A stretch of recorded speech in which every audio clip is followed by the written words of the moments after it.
this is what partial IC is. Just you can go to just start and type searching for this keyword and you'll get it. So basically what is an additional feature to this is, in case you're just opening it in a partial and some sort of a failure happens, the system gets rebooted, some sort of update kicks in and things are lost, right?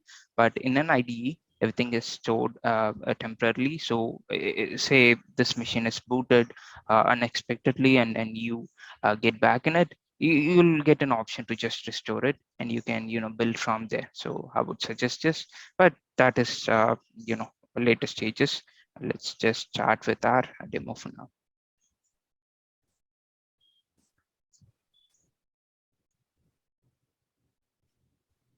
Okay, let's start with the basic of any automation, right? Okay, in any Windows system, that the foremost thing that impacts everyone, not just the server team but also the applications team, whoever's app is hosted on that machine, is the CPU and the memory performance. So you do know that if the RAM exceeds over a certain point, above 90, there are specific rules enforced. What it will do is it will disable unnecessary services. It totally depends on whatsoever it is, and whatever rules they have. But to know beforehand, or to know as soon as the RAM it's a certain threshold, or the CPU it's a certain threshold, to notify ourselves so that we can take a look and see what process or what service is causing the issue, whatever is hogging over all the RAM and the CPU, sort of bringing down the performance of the server. That would be the basic of the most automation that you can do on a Windows machine. Okay, so what we will do is we'll get the CPU utilization, we'll get the RAM utilization, and we will do a basic if condition statement, and what we will do is we'll print either the RAM and the CPU is over a certain threshold, let's say for 90, or it is under the threshold. Okay.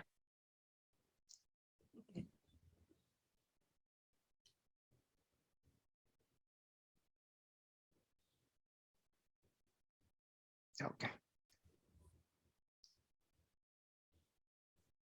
I made a mistake. No problem. You do know the basic commands, right? CLS. Okay. If you do not know, no problem. CLS is to clear the screen. Whatever you type, you can hit CLS and it will just clear everything. Okay. Let me just get Sun. Okay.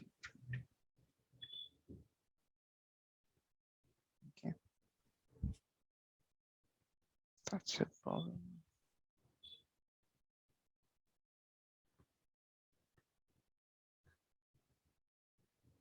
Okay, one sec. Let me type the command out for you so that I don't freak you out.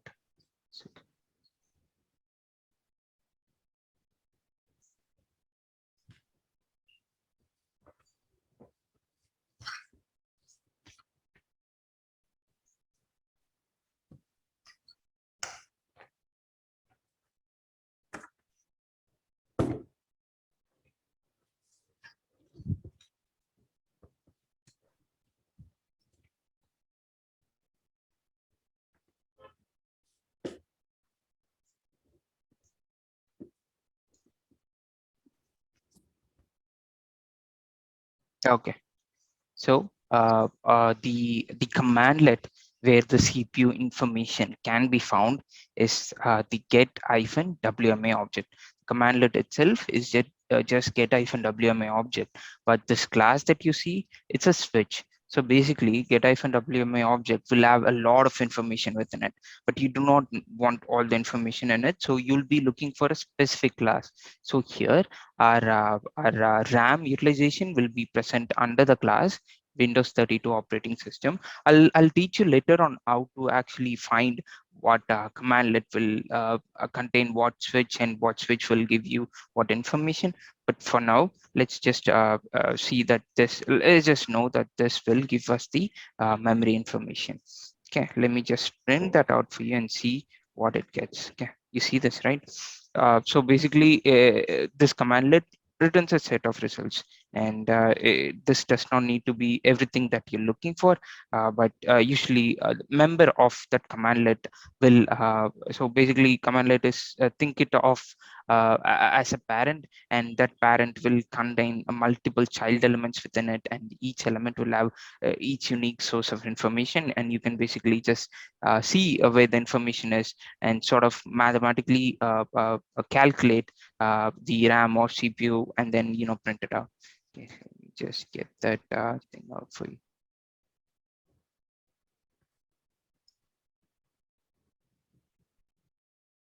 Okay.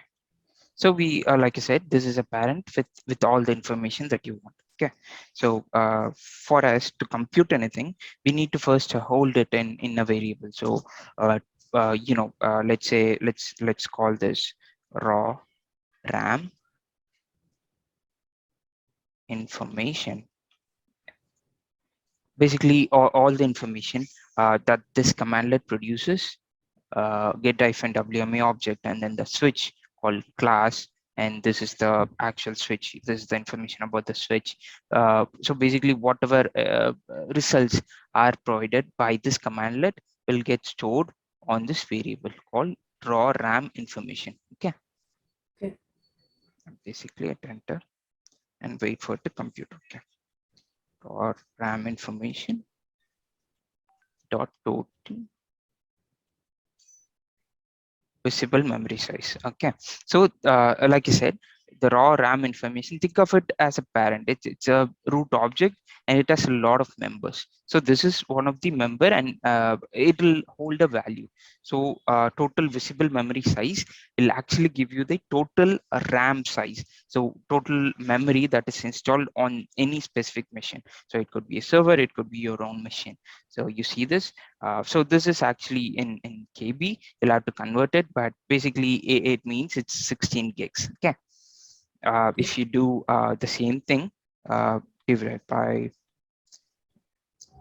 so for KB to MB, MB to GB, you do divide double the time, and you see this 15.93, which is actually 16 gigs of RAM installed on this machine. Okay, so this is the total RAM available. So we need to find the available RAM or used RAM that is used for us to see how much RAM is utilized. So what we will do is the raw information, see if there is any member called free physical memory. Free physical memory certainly means the memory that is not utilized. Okay, so if you see the memory that is not utilized is 9.39 GBs worth of it. So basically, if you want to compute the utilization, you can compute it by saying what is the total memory available minus what is the memory that is free. So you'll know the utilization. You can basically work around multiple ways,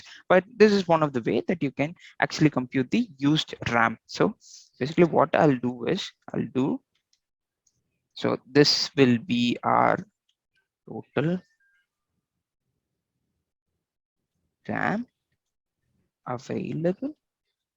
Yeah, we'll store this information there, and then we'll store the information free RAM. Yeah. So basically, like any method, you can in partial, if you want to compute anything plus minus, divide it, do any mathematical operations, you can just do it on the command line itself. So basically, what I'm doing here is total RAM available minus free RAM. Sorry, this is not the correct free RAM. It will give you the RAM utilized now. So the RAM utilized now is 6.54%. Correct. So we need to compete, find this as a percentage. And I'll just get the formula for the percentage. Just give me a sec. And basically what we will do is we'll do a print statement where it will compute the information and print if it's over a threshold or not. Okay.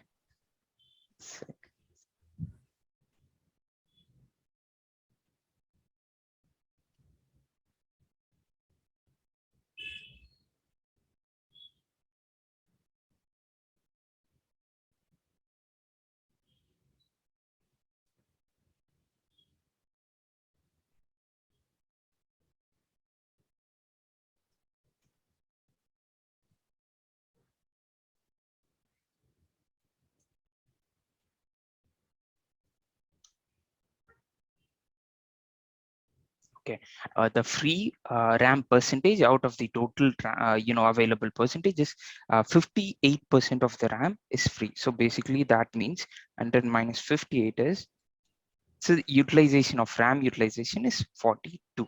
Okay, uh, uh, let me compute for CPU, and then what we'll do is we'll create a simple script which will include all this information that we are seeing here, and then we'll just execute it and we'll get the information that we want. Okay.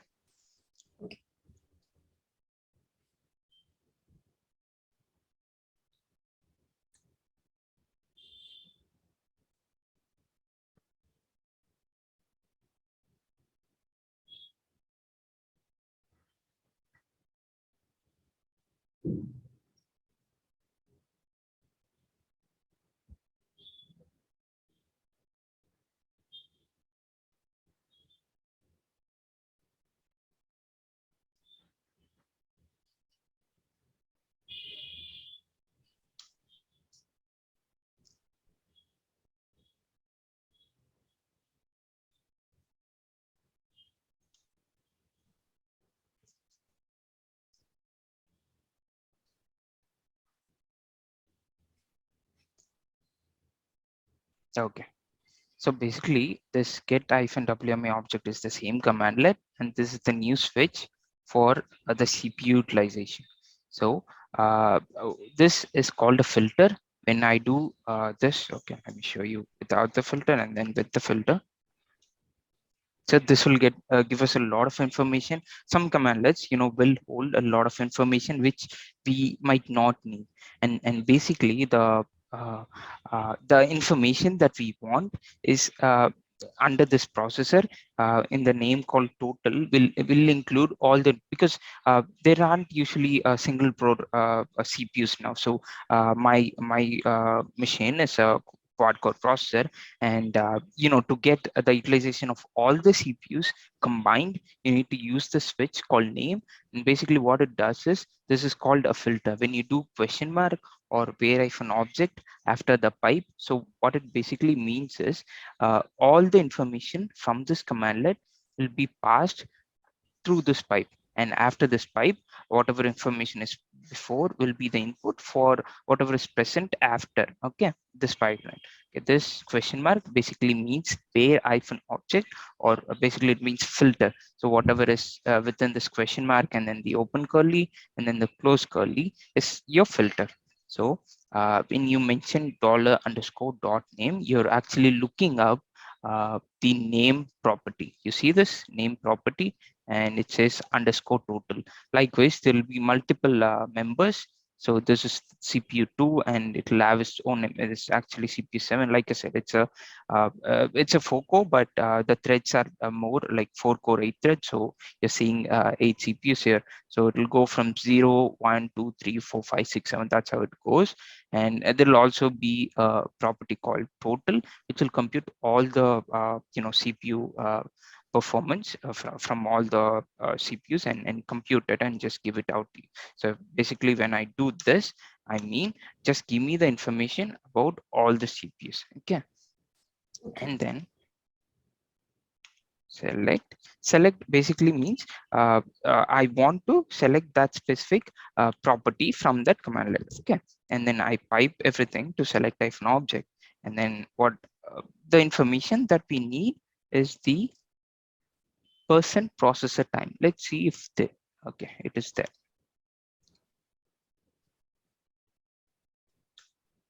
Okay, so the CPU utilization right now is 6%. So that's what we need, and we got it. What we will do is we'll write a simple script that will compute it and print stuff for us. Okay, what we'll do is go home.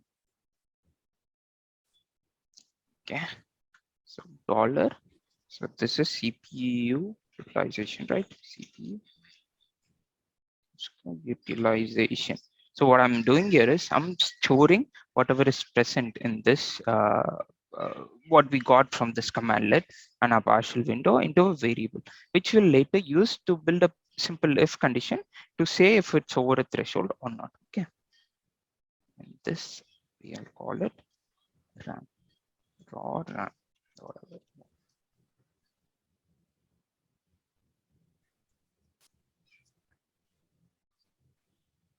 So you can see that there is this formula looks a little different. This actually computes the percentage difference between the total memory and the free memory. To it'll actually, this is the formula just to give us the CPU that is utilized. Okay.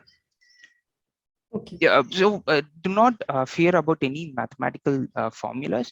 As you go on, you can just research it over and then see what's the percentage difference, percentage utilization, and compute it by your hand itself, and take your time and build scripts when it is needed. So math is not exactly a concern here. Okay.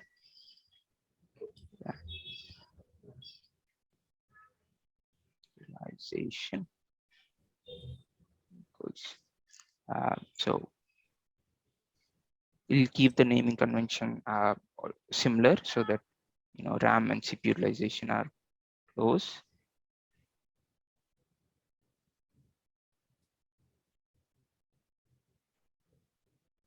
So what I'm doing is I'm calling whatever is present in this commandlet to this variable, and then within this variable is a member called total visible memory. It will hold the information of total RAM available, and then this free physical memory, which will also be a member of this variable, will hold the memory that is free, and then is the same thing. It's just to compute the percentage difference, and it will give us the percentage, like utilization in percentage instead of utilization in numbers, like we saw on the partial earlier.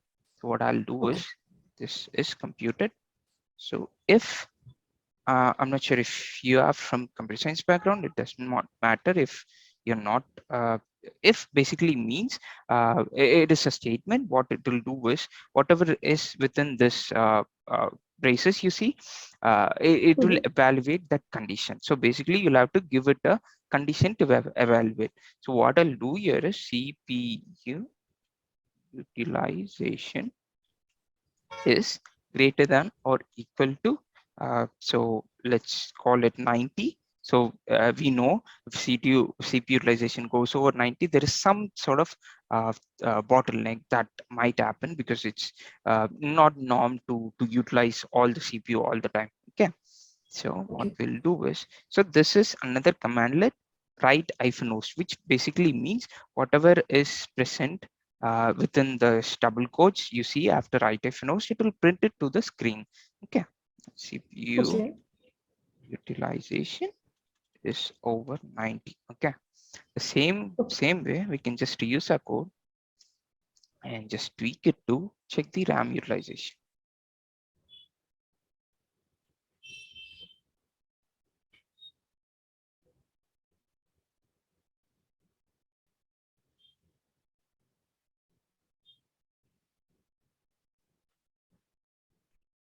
Okay.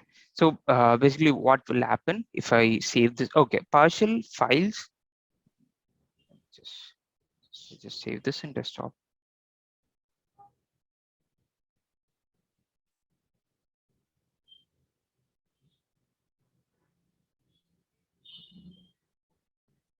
Demo.ps1. So if you save it as .ps1, it is a partial executable, I mean partial script. You can just double click on it and it will execute automatically. Okay. Okay. Save that, go to desktop, sec.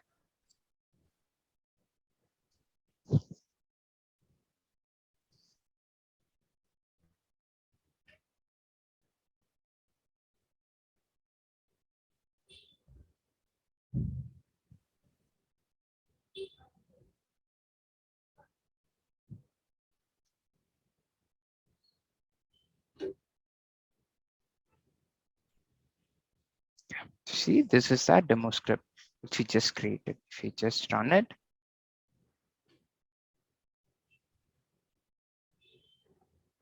instead of doing that, what we'll do is edit. Okay. So since this will not actually happen because our CPU and RAM utilization is not 90, what we'll do is we'll just run it before you check there is an error. That's good. Okay, person processor time. So, okay, I want you to look at this error. Mhm. So what this error means is, see this utilization, we are trying to match it to see. So this is actually a comparison operator. -GE means greater than or equal to 90. What it states is, it does not it can't compare it with 90. It can't compare because the actual value what's under CPU underscore utilization is this. So what it means is, within the CPU utilization, there is again, like I said, a member called person processor time. You'll have to expand it. Basically, you'll have to do this switch to get just that number that you want. Okay, that's what the cost is. And we'll save this, run it. Okay, I made a mistake. I did 90 here instead of there. Ah, come on.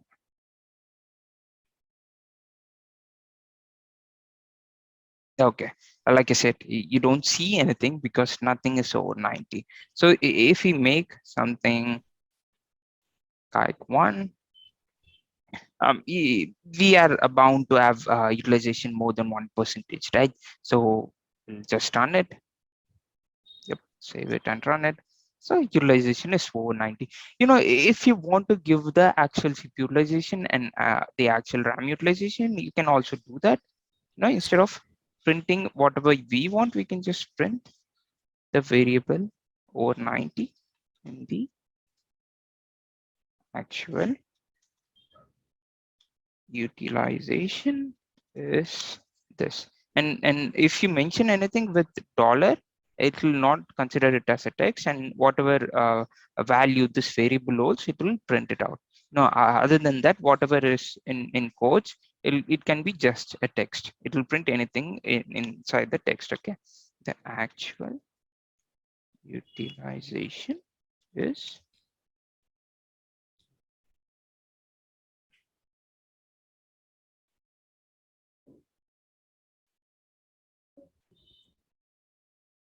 utilization.